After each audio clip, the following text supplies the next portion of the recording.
Bismillahirrahmanirrahim. Welcome to my YouTube channel. Today in this video lecture, we will discuss some more cell organelles like ribosomes, Golgi complex and lysosomes. We will discuss their structure and function. What are ribosomes? Ribosomes के बारे में आपको idea होगा कि these are involved in protein synthesis. हमारे body के अंदर जो भी डीएनए का इंस्ट्रक्शन होता है वो मैसेंजर आरएनए में कन्वर्ट होता है with the process of transcription, और जो मैसेंजर आरएनए का इन्फॉर्मेशन है वो फिर प्रोटीन में कन्वर्ट हो जाता है by the process of protein synthesis. और ये प्रोटीन सिंथेसिस का काम कौन करता है? ये राइबोसोम्स इन्वॉल्व होते हैं प्रोटीन सिंथेसिस के का जो प्रोसेस है। फर्स्ट जो मैसेंजर आरएनए है वो राइबोसोम के पास आ जाता है या राइबोसोम्स के साथ अटैच हो जाता है, और राइबोसोम क्या करता है? उस मैसेंजर आरएनए को रीड करता है। उसके अंदर जितने भी कोड्स हैं या जितने भी न्यूक्लियोटाइड्स हैं उनकी सीक्वेंस, स्पेसिफिक सीक्वेंस को रीड आउट करता है, और रीड करने के बाद फिर प्रोटीन की सिंथेसिस कर रहा होता है। If we talk about structure of ribosomes के फर्स्ट जो राइबोसोम्स ऑब्जर्व किए गए हैं under electron microscope, these are appeared as dense granules। जिस तरह डायग्राम में आपको नज़र आ रहा है कि इलेक्ट्रॉन माइक्रोस्कोप के अंदर डेंस ग्रेन्यूल्स नज़र आ जाते हैं।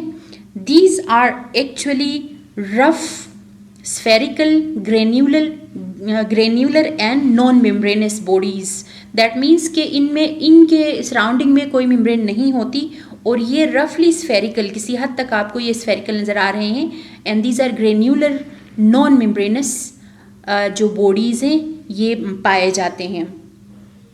Although these are found in both prokaryotes and eukaryotes, दोनों में पाए जाते हैं। ऑब्वियसली प्रोकैरियोट्स के लिए भी प्रोटीन सिंथेसिस की नीड होती है, तो प्रोकैरियोट्स में भी पाए जाते हैं, and they are also found in eukaryotes.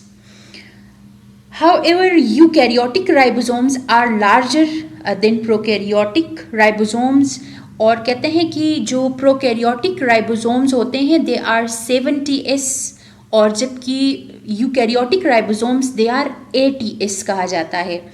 80S का मतलब है एस सेवनबर्ग कांस्टेंट हम कहते हैं। एस का मतलब है सेवनबर्ग कांस्टेंट। ये actually this is totally based on sedimentation rate, जो है जिस रेट पे ये सेटल डाउन हो जाते हैं उस बेसिस पे इन्होंने एस का नाम रखा है 80S। और इन केस ऑफ यूकैरियोट्स ये 80S होता है, और इन केस ऑफ प्रोकैरियोट्स ये 70S होता है। ये चीज़ आपने जहन में रखनी है। And they are made up of ribonucleoproteins. ये इनके अंदर आरएनए भी होता है। They are composed of RNA and proteins. जो ये बने हुए होते हैं ये प्रोटीन और आरएनए के बने होते हैं। That's why they are known as ribonucleoproteins. जिनके अंदर राइबोन्यूक्लिक एसिड भी होता है और प्रोटीन भी होते हैं, they are known as ribonucleoproteins. Ribonucleoproteins इनको कहा जाता है। And they are synthesised in nucleolus. ये बनते न्यूक्लियोलस में हैं, लेकिन then they are transported to the cytoplasm through nuclear pore. Nuclear membrane के सराउंडिंग में छोटे छोटे पोर्स होते हैं जिनको हम न्यूक्लियर पोर्स कहते हैं, और उन न्यूक्लियर पोर्स के थ्रू ये ट्रांसपोर्ट हो जाते हैं इनटू साइटोप्लाज्म। क्योंकि आपको पता है साइटोप्लाज्म के अंदर प्रोटीन की सिंथेसिस होती है, तो बनते ये न्यूक्लियोलस में हैं, तो ऑब्वियसली इनको ट्रांसपोर्ट होना पड़ेगा टुवर्ड्स साइटोप्लाज्म जहाँ पे वो प्रोटीन की सिंथेसिस करेंगे।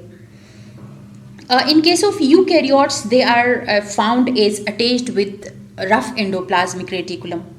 We have studied in previous lecture that कि जो rough endoplasmic reticulum है उसके साथ राइबोसोम अटैच हुए होते हैं, और कुछ फ्रीली भी पाए जाते हैं, और कुछ रफ एंडोप्लाज्मिक रेटिकुलम के साथ अटैच हुए होते हैं। और एक और चीज़ है यहाँ पे कि माइटोकॉन्ड्रिया के अंदर भी राइबोसोम्स पाए जाते हैं, और क्लोरोप्लास्ट के अंदर भी ये राइबोसोम्स पाए जाते हैं। लेकिन वो जो राइबोसोम्स हैं they are smaller as compare to 80S। 80S से स्मॉलर वाले पाए जाते हैं, वो 70S जो कि प्रोकैरियोट्स में जो पाए जाते थे, 70S की हमने बात की थी कि they are present in prokaryotes. तो 70S वाले राइबोसोम्स माइटोकॉन्ड्रिया में भी पाए जाते हैं और साथ में क्लोरोप्लास्ट के अंदर भी ये 70S वाले मौजूद होते हैं। As you can see in this diagram that these are composed of 2 subunits। Her ribosome देखें 2 सबयूनिट्स पे कंसिस्ट हैं। ये ऊपर वाला एक सब यूनिट है, नीचे वाला एक सब यूनिट है। इन केस ऑफ यूकैरियोट्स कहते हैं कि एक 60S राइबोसोमल सब यूनिट होता है, दूसरा 40S होता है, दोनों मिला के हमारे पास 80S। इन दोनों को आपने कभी भी एड अप नहीं करना है। ये 40S और जो 60S हैं, इनको जब आप कंबाइन करते हैं तो उसकी सेडिमेंटेशन जो रेट होती है वो अलग होती है। और इस तरह से अगर आप 40S हैं, ये छोटा जो सब यूनिट है वो 40S का होता है हमेशा, और लार्ज सब यूनिट ये जहन में रखें 60S का होता है।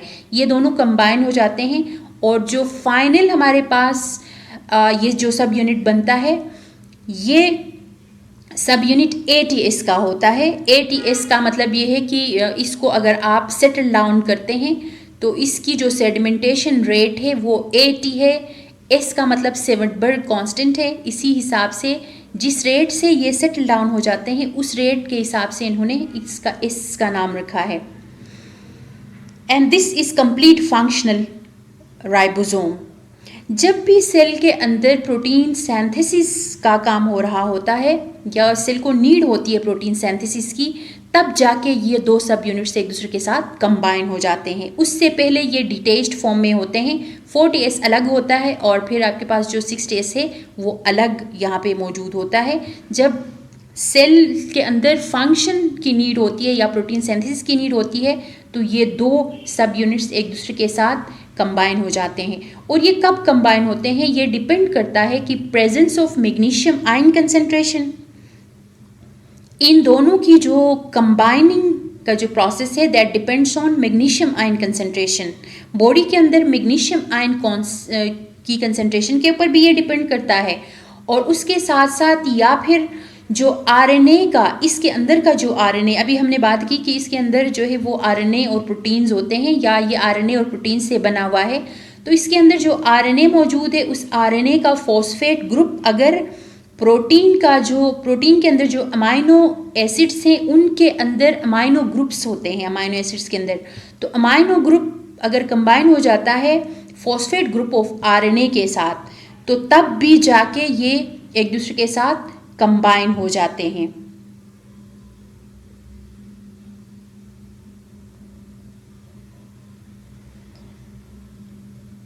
In this diagram you can see that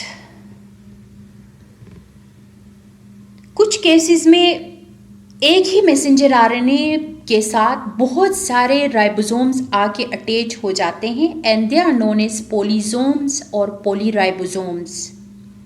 कुछ केसेस में एक ही मैसेंजर आरएनए के साथ आके बहुत सारे यानी कि मल्टीपल राइबोसोम्स आके अटैच हो जाते हैं जिसको हम कहते हैं पॉलीसोम या पॉलीराइबोसोम। अब इन केसेस में क्या होता है कि जो प्रोटीन की सिंथेसिस है या प्रोटीन की सिंथेसिस का जो रेट है वो एनहांस हो जाता है। मतलब कि कम टाइम में जो है इस मैसेंजर आरएनए से जल्दी जल्दी प्रोटीन की सिंथेसिस हो जाएगी।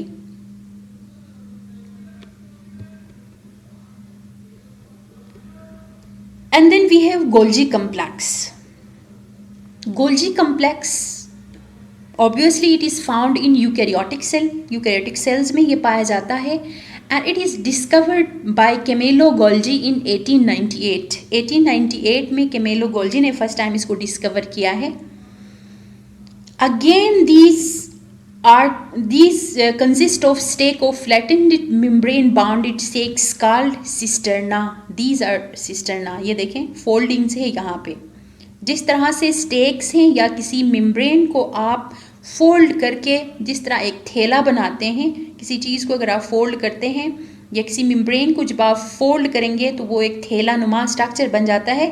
These are known as cisternae. इनको हम सिस्टर्ना कहते हैं। और इनके साथ जो है दीज आर सेक्रेटरी वेसिकल्स। जिनको हम गोल्जी वेजिकल्स कहते हैं। These foldings are known as cisternae, और जबकि इनके साथ जो वेजिकल्स मौजूद हैं they are known as Golgi vesicles. ये एक पूरा कम्प्लेक्स इंटरकनेक्टेड टिब्यूलर सिस्टम है। Golgi complex is interconnected complex tubular system.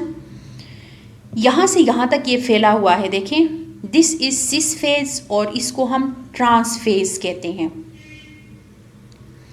एक एंड पे जो है ये निवली सिस्टर्ना बनते जाते हैं और दूसरा एंड पे जो सिस्टर्ना है वहाँ से स्क्रीटरी वेजिकल्स बनते जाते हैं और ये जो सिस्टर्ना है वो ख़त्म हो जाते हैं।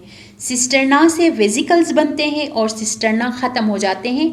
तो सिस फेज जो है that is also known as forming phase, इसको हम फॉर्मिंग फेज भी कहते हैं। दिस इज़ कन्वेक्स शेप का होता है सिस फेज, जहाँ पे नए सिस्टर्ना बनते हैं, सिस्टर्ना की जहाँ पे फॉर्मेशन होती है। अब ये सिस्टर्ना कैसे बनते हैं? एक्चुअली कहते हैं कि these cisternae are formed at this side, जिसको हम सिस फेज कहते हैं, और दूसरा हमारे पास ट्रांस फेज है जहाँ पे सिस्टर्ना कन्वर्ट हो जाता है स्क्रीटरी वेजिकल्स में और ये फिर यहाँ से ख़त्म होता जाता है। We will discuss in next slide. Outer और फॉर्मिंग फेज जो आपको नज़र आ रहा है जहाँ पे सिस्टर्ना बनते हैं, और सेकंड हमारे पास you can see in this diagram, यहाँ पे आप देख लें, दिस इज सिस फेज और यहाँ पे ये वाला जो है इसका ट्रांस फेज है। अब जो सिस फेज है, सिस फेज कैसे बनता है? ये एक्चुअली ये स्मूथ एंडोप्लाज्मिक रेटिकुलम से बन जाता है सिस फेज। स्मूथ एंडोप्लाज्मिक रेटिकुलम से वेजिकल्स आ जाते हैं, यहाँ से वेजिकल्स आ जाते हैं और वो वेजिकल्स एक दूसरे के साथ फ्यूज़ हो जाते हैं। उनकी फ्यूजन की वजह से यहाँ पे सिस फेज बनता जाता है। सिस फेज इस साइड पे बनता जाता है and this is known as forming phase. बनने का जो फेज है फॉर्मिंग फेज और सिस फेज।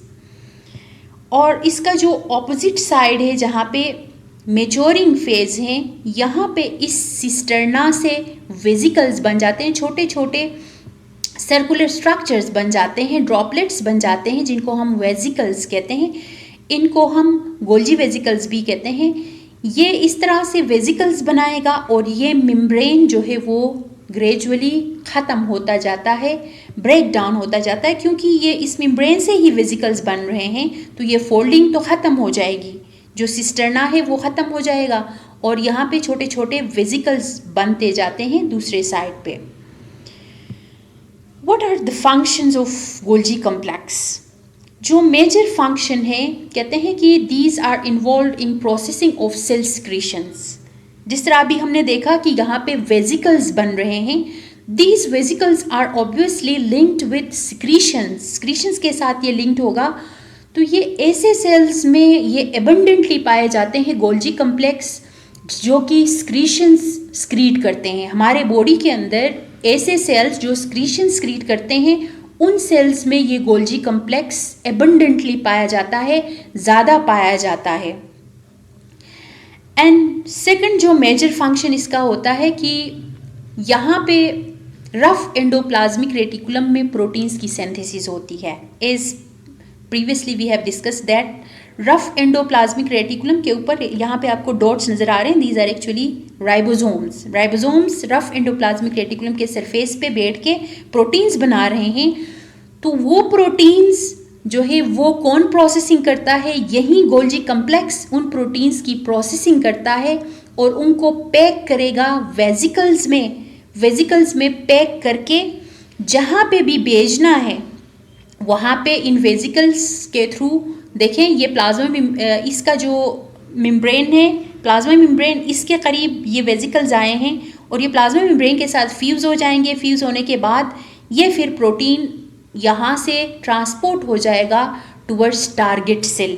जिस टारगेट जगह पे भी उस प्रोटीन ने फंक्शन करना है वहाँ ये फिर मूव करता है। इसका ये मतलब हुआ कि गोल्जी कॉम्प्लेक्स इन्वॉल्व है प्रोटीन्स की ट्रांसपोर्ट में। ये प्रोटीन्स कहाँ से उठाता है? रफ एंडोप्लाज्मिक रेटिकुलम के पास ये बैठा हुआ है, देखिए इसकी पूरी स्ट्रक्चर रफ एंडोप्लाज्मिक रेटिकुलम से बाहर प्लाज्मा मेम्ब्रेन की तरफ इसकी स्ट्रक्चर फैली हुई है। ये स्टार्ट रफ एंडोप्लाज्मिक रेटिकुलम का जो पार्ट है वहाँ से स्टार्ट हुआ है और प्लाज्मा मेम्ब्रेन पे इसका स्ट्रक्चर ख़त्म है। तो ये बैठा हुआ किसके पास है? रफ एंडोप्लाज्मिक रेटिकुलम के पास ही बैठा हुआ है और वहाँ से जो भी प्रोटीन्स की सिंथेसिस होगी उनकी प्रोसेसिंग करेगा, अपने वेजिकल्स में उसको पैक करेगा। पैक करने के बाद प्लाज्मा मेम्ब्रेन के पास ले जाके उसको फ्यूज़ करेगा और फ्यूज़ करके प्रोटीन को रिलीज़ कर देता है और ये प्रोटीन फिर ट्रांसपोर्ट हो जाएगा जहाँ पे भी उसका टारगेट फंक्शन जहाँ पे भी करना है वहाँ की तरफ ये प्रोटीन चला जाता है। This is the major function. And apart from that जो थर्ड मेजर इसका फंक्शन है,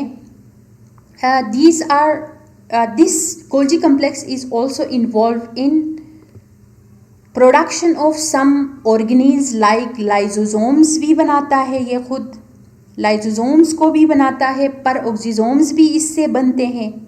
इन्हीं वेजिकल से आपको अंदाज़ा हो जाएगा कि लाइजोसोम भी क्या चीज़ है, एक तरह का वेजिकल ही है। peroxisomes भी बनाता है, ग्लाइओक्सिसोम्स भी बनाता है। In addition to that, it is also involved in formation of some complex molecules like glycoproteins भी बनाता है, लिपोप्रोटीन्स वगैरह की सिंथेसिस भी ये कर रहा होता है। And in case of plants Golgi complex का फंक्शन क्या है? इन प्लांट्स इसका एक मेजर इम्पॉर्टेंट फंक्शन है कि this Golgi complex is involve in formation of some type of vesicles. इस तरह के ये वेजिकल्स क्रिएट करता है जिनके अंदर सेल वॉल सिंथेसाइजिंग मटेरियल होता है। I am repeating again, this Golgi complex is involve in production of some specific type of vesicles कि उन वेजिकल्स के अंदर सेल वॉल सिंथेसाइजिंग मटेरियल होता है। सेल वॉल की सिंथेसिस में जो मटेरियल चाहिए होता है वो मटेरियल कंटेनिंग वेजिकल्स ये एक्सक्रीट करता है। तो ड्यूरिंग सेल डिवीजन या साइटोकाइनेसिस, सेल डिवीजन के दौरान जो साइटोप्लाज्म का डिवाइड होने का प्रोसेस है उसको हम साइटोकाइनेसिस कहते हैं। साइटोकाइनेसिस के दौरान ये जो गोल्जी के वेजिकल्स हैं वो इक्वेटर, सेल का जो इक्वेटर है वहाँ पे जाके अरेंज हो जाते हैं। ये फिर एक दूसरे के साथ फ्यूज़ हो जाते हैं ये वेजिकल्स और एक स्ट्रक्चर बना देते हैं which is known as फ्रेगमोप्लास्ट। उस स्ट्रक्चर को हम फ्रेगमोप्लास्ट कहते हैं। And this structure is involve in formation of cell wall. बाद में जाके ये सेल वॉल इस फ्रेगमोप्लास्ट से सेल वॉल बन जाता है। तो दैट मीन्स के ड्यूरिंग सेल डिवीजन फ्रेगमोप्लास्ट की सिंथेसिस में गोल्जी कम्प्लेक्स का बड़ा रोल है, क्योंकि गोल्जी कम्प्लेक्स ऐसे वेजिकल्स क्रिएट करता है जिसके अंदर सेल वॉल सिंथेसाइजिंग मटेरियल होता है। वो cell wall synthesising material during cytokinesis, cytoplasm की जो डिवीजन होती है उसको हम साइटोकाइनेसिस कहते हैं।